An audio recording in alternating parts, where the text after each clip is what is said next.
What's up, all you DoorDashers out there? Chad the Gig Economist here. So have you ever wondered how DoorDash calculates your acceptance, completion, and on-time ratings?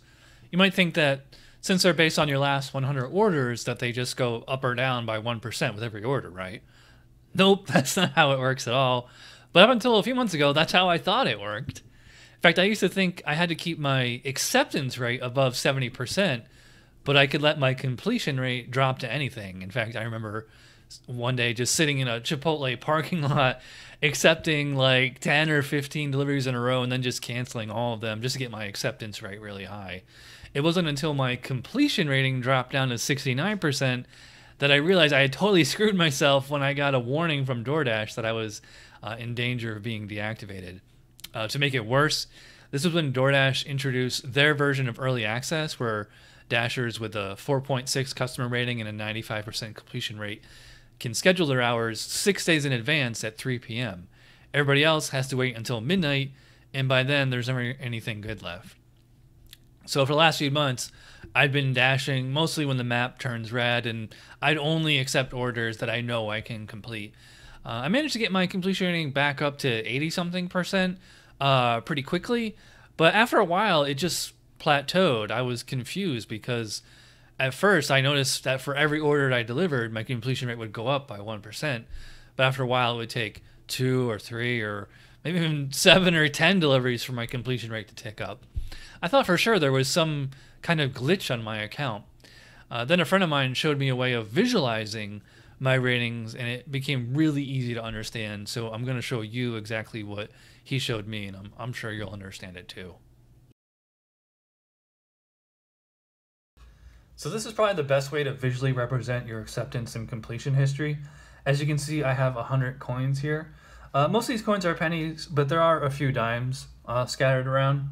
In fact, if you look closely, you notice there's 9 dimes.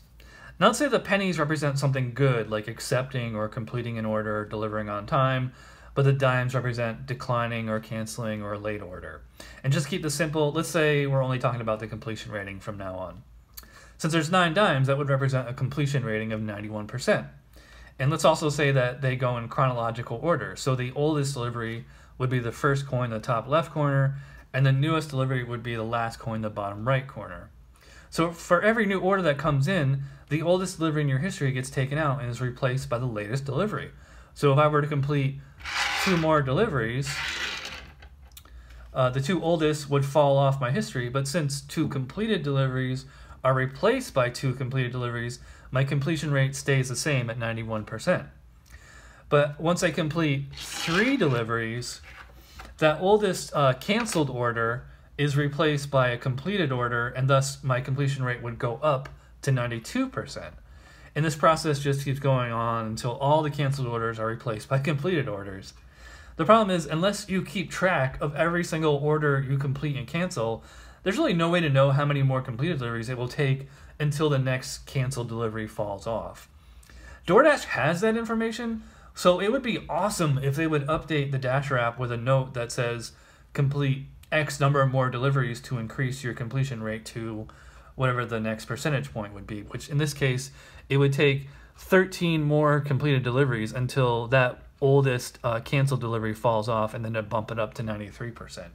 So this is why it can sometimes take a lot of completed deliveries for your rating to go up by just 1%.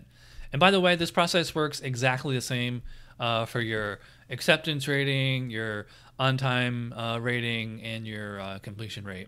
Whenever the oldest order in the history is replaced by the same thing, good or bad, the rating doesn't change. But if you replace something bad with something good, the rating goes up. And if you replace something good with something bad, the rating goes down. I hope my explanation was easy to understand.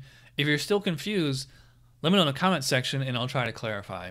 While you're here, I encourage you to check out my other videos on the gig economy. Mostly I talk about Instacart, but I do discuss DoorDash, Uber, Lyft, and Amazon Flex too. If you're not a subscriber to this channel, why not become one? And remember to hit the bell icon while you're at it. As always, thanks for watching, and I will see you soon.